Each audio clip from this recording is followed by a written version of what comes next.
What happens when a black man helps an old stranger in a small-town bar, only to be attacked moments later by four locals? They thought he was alone. What happened next left the entire room frozen in silence. Before we begin the story, write in the comments where you are watching us from. Let me set the stage right. I didn't walk into that bar looking for trouble. I walked in hungry. Not the kind of hungry you fix with a granola bar and a sad smile. I mean hungry. Body tired, shirt stuck to my back, and hands still smelling like motor oil from helping a woman with a busted radiator 15 miles back. Didn't ask for money, didn't even wait for a thank you. Just wanted a burger, a cold drink, and a little peace. That's all? The place was called Rick's Tap and Grill. One of those dusty roadside bars you find smack in the middle of nowhere just off Interstate 44. Neon sign buzzing like it had a headache. American flags in every corner. Lot of trucks out front, more stickers than paint on the bumpers. I should have known. But hey, a man gets tired of gas station sandwiches. You ever had a sandwich that tastes like the inside of a vending machine? Exactly. So I walked in. The AC hit me like a prayer. Country music playing low in the background. Something about whiskey and lost love, of course. Bar stools all taken by men who looked like they came straight from a tobacco commercial, just grumpier. Pool table in the back, jukebox blinking like it was about to give up. And in the far corner I spotted him, old man with a neck brace struggling to lift a glass of water with trembling hands. Now, I don't know about you, but I was raised right. My mama didn't raise no bystander, so I walked over, picked up the glass, and held it for him. "Appreciate you, young man," he croaked, giving me a nod like I just saved his life. "Any time," I said with a smile. Simple, kind, human. And that's when the air shifted. I didn't notice them at first. A group of four in the back, all white, all watching like I'd just spit on their grandmother's grave. One had a buzz cut and mirrored sunglasses still on indoors. Another wore a vest full of patches. American pride. Don't tread on me, you know the type. I ignored it. Been through worse. I've had folks cross the street to avoid me and then lock their car 3 times for good measure. But ignoring it didn't stop it. "Hey!" one of them barked, loud enough to shut the music down in my head. "That your granddaddy or something?" I turned slowly. "No," I said. "Just lending a hand," he snorted. "Lend it somewhere else. This ain't no soup kitchen." Laughter followed. Not the belly kind, sharp, slicing, the kind that tastes like stale beer and bruised egos. I let it roll off, stepped toward the bar, ordered my food. The bartender, a skinny man with a mullet that should have retired in the 90s, barely looked at me. "That all?" he muttered. "For now," I said, forcing a smile. "Hope you're not planning to eat here," Buzzcut snapped from behind. "We don't usually let your type hang around too long." Now I've lived long enough to know the play. They want a reaction. They want a show. One sharp word from me, and I become the aggressor. Seen that movie 100 times. So I said nothing. Just sat down at a corner table and waited for my burger, but they weren't done. The one with the vest stood up, loudly, walked toward me with that heavy theatrical stomp, like he wanted the whole room to feel his boots. "You deaf, boy?" he said, leaning in close. His breath smelled like cheap beer and cheaper morals. "You gonna get your food to go, or am I gonna have to show you the exit?" I looked at him. Really looked. Behind all that barking was something I'd seen too many times. Fear dressed up in bravado, but still, my heart was thumping. Not with fear, with something older, something bone deep. "You don't have to do anything," I said calmly. "I'll be out once I'm done." That answer didn't sit well. His jaw clenched. His hand twitched toward my shoulder like he was gonna push me. And that's when I stood. Let me tell you something. I don't stand up to threaten. I stand up because I was raised to never let a man talk down to me from up close. But the moment I rose, the room tensed like I'd pulled a pin. Then came the bump. Subtle, but intentional. The kind of bump that says, "Let's see what you do now." I didn't move. He smiled like a dog that just found a bone. "You think you're brave, huh? Think you can walk in here and act all righteous?" I leaned in slightly. I just think you're drunk. And sad. Boom. There it was. That one line, that hit harder than a punch. His eyes flared. His buddies stood up. One of them pulled a bar stool back with a screech. Things were about to go sideways and fast, but I kept my hands visible, my breath even. My phone lit up in my pocket. I had already sent the message, not a cry for help, not a call to 911, just a code, 3 digits, silent, precise. And while he puffed up his chest like a peacock with anger issues, I just watched the door. Because some folks bark, but some folks walk in. What happened next changed everything. You do not want to miss how this night flipped the whole damn table. You ever hear a room go quiet before something breaks? It's a sound only folks with experience recognize. Veterans know it. So do teachers, nurses, and anyone who's ever had to deal with mean people who think power makes them right. That's the sound that wrapped around me in Rick's tap and grill the moment Vest Boy took his swing. He didn't announce it. Didn't give me the courtesy of a warning. 1 second he was snarling nonsense about respect and putting people in their place. The next, boom, shoulder to my chest. My chair scraped back, knees hit table legs, and my plate flipped clean into the air. That burger I was waiting on all day? It landed face down on the tile like it was ashamed to be here too. I stumbled, caught myself on the edge of the bar, heart thumping in my ears like war drums. They wanted a scene? Oh, they were building one brick by brick. "Still standing?"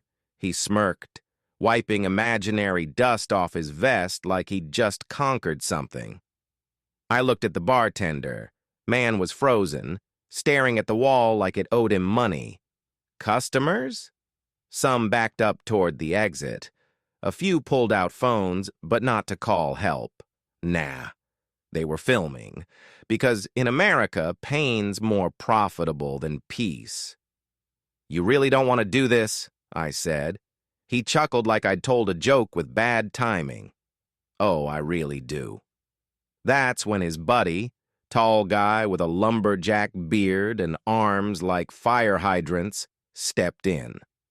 No words. Just grabbed my shoulder and yanked. My body spun halfway, knees almost gave, and for half a second I felt heat rise in my throat. But I stayed calm. Because one thing I learned over the years, dignity's a muscle. The more they try to crush it, the stronger it gets, if you let it. The third guy came swinging with a beer bottle. Now let me say this plain. I've taken hits before. Life has thrown bigger punches than this man ever could. But there's something about watching glass fly toward your face in slow motion that reminds you how close this country still is to the edge. I ducked. Bottle missed. Hit the bar. Shattered into memory. Cheers to that. At that point, the place erupted. Chairs scraped. One woman screamed, and someone in the back finally decided to shout, "Hey, call the cops!" Too little, too late. Now I ain't no action hero. I'm not built like a tank or trained in 5 kinds of combat. But I know how to keep my balance. I know how to think under fire. And I know how to send a message that matters. That message, already sent. So while three men lunged, fumbled, and barked like angry dogs on a slippery floor, I backed toward the door. No fists thrown, no shouting, just measured steps, calm hands, steady breath. Then came the fourth one, quiet type. Never said a word.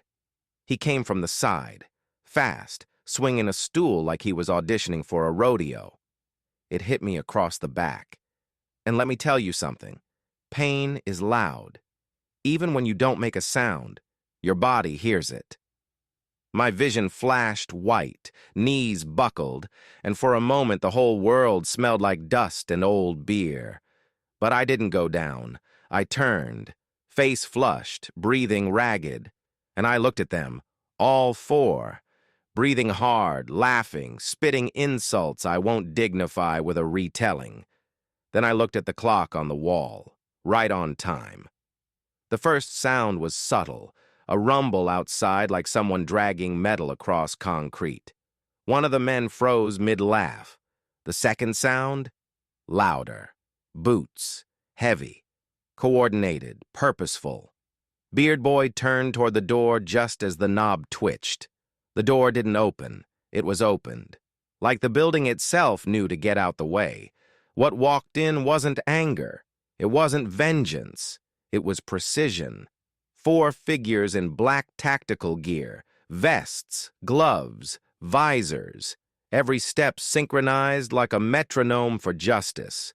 They weren't just SWAT. They were the moment every coward in that bar realized their time was up. The first one, slim build, eyes sharp behind ballistic goggles, stepped forward and said in a voice that sliced through the air, "Step away from him. Now." Vest Boy stammered. I didn't. We were just... "You were assaulting a federal officer," came the answer. Calm, clean, no room for lies. I didn't move, didn't need to. My back hurt, my pride bled a little. But inside? Oh, inside I was made of steel. Because these weren't just officers. These were my people. People I've sweated with, trained with, cried with. And when I sent that code, they didn't ask questions. They suited up. The second one, a tall woman, dark skin like polished mahogany, voice that carried weight, stepped up beside me. "You good, sir?" I nodded. "Little sore? Nothing serious." She glanced at the broken bottle on the floor. "Looks like they thought they were funny." Beard Boy started backing up. "Nobody said he was... We didn't know." "That's the problem," she said coldly. "You never do. You just assume."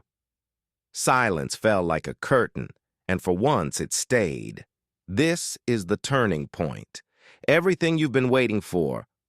It's right here. Stick around to see how I made them regret every second of it. You ever seen a man's face fold in on itself? I'm talking about that moment when the tough guy act slips right off like wet paper, and all that's left is a boy who finally realized the fire he started ain't just a candle, it's a 5-alarm blaze, and he's standing in gasoline. That was Vest Boy.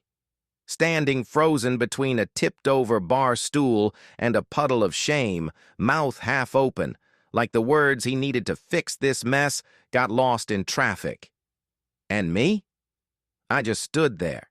Didn't need to puff out my chest or raise my voice. I didn't flinch when the third officer cuffed his friend, the one with the stool and the poor aim.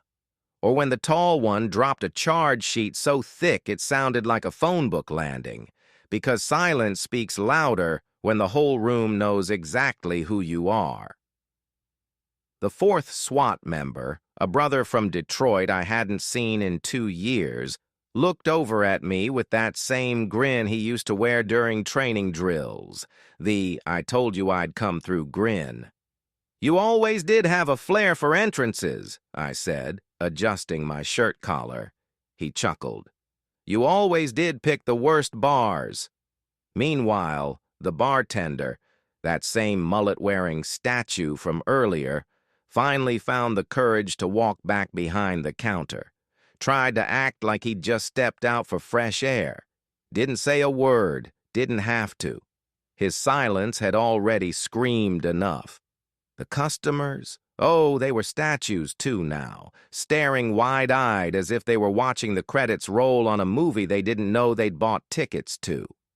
Then came the moment that tied it all up. One of the officers walked up to Vest Boy, now sitting on the floor, hands cuffed behind him, breathing like he'd just run a marathon in flip-flops. "You got any idea," the officer asked calmly, "who you just laid hands on?" The man blinked, swallowed hard. "That's Captain Marcus D. Lawson, Department of Homeland Security, former Field Commander, Urban Crisis Unit, decorated, respected, and still willing to stop and help an old man hold his drink." Dead silence. I didn't say a word, just looked at him, and for the first time since I walked in, he looked down. That's what made it real. Not the cuffs, not the vests, not even the badge, but that look, the one that says, "I messed up, and there's no way to talk myself out of it." Now, some folks will say I should have pressed charges, throw the book at him, make him feel what I felt. But let me tell you something. Sometimes justice ain't about revenge. It's about revelation. I stepped forward, locked eyes with him, and said the only words I needed to, "You saw a man help a stranger." And all you could see was color. Now you'll remember character. No yelling, no grandstanding, just truth. Raw and sharp like broken glass in sunlight. And then I turned my back on him, fully, calmly, the same way he turned his back on basic human decency. The officers took them out one by one, cameras still rolling, phones still raised. And somewhere, I knew that footage would do more than go viral. It would teach. Because that's the thing about light. Once it hits darkness, the shadows don't get to pretend anymore. I walked outside with my team. We didn't say much, we didn't need to. Years of brotherhood does that. It fills the silence with memory and meaning. "Need a lift?" one of them asked. "Nah," I said, glancing at my dusty truck. "Still got gas in the tank, and now I've got my appetite back." They laughed. Real laughter. The kind that shakes off dust and pain. Before I got in, I looked back at Rick's Tap and Grill. The neon sign was still buzzing, but the hum felt different now.